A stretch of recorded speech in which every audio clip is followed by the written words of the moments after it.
اگر میرے ماموں میری ماں کو حصہ نہ دیں اور میری ماں کو بہت زیادہ ضرورت بھی ہو، اور ماموں کیا لکھا ہے، اور سیدھا جا کے کیس کرو، جا کے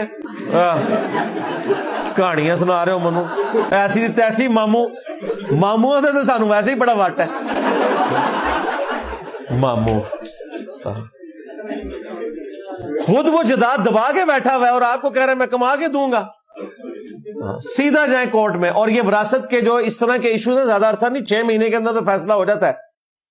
یہ جو چند ایک کیسز آپ کو بہت زیادہ لمبے چلتے نظر آتے ہیں نا، وہ ہوتا ہے کہ دوسری تیسری نسل میں بھی جداد نہ تقسیم ہوئی ہو اور 30-35 لوگ ہوں، کوئی دوسرے ملکوں میں چلے گئے ہیں، وہ سارے ایک وقت میں کورٹ میں آ نہیں سکتے، اس کی وجہ سے بعض اوقات کیسز لمبے جاتے ہیں. ادروائز جو یہ پہلی نسل میں تقسیم ہوتی ہے نا، یہ مہینوں کی گیم ہے، سالوں میں نہیں کیس جاتا.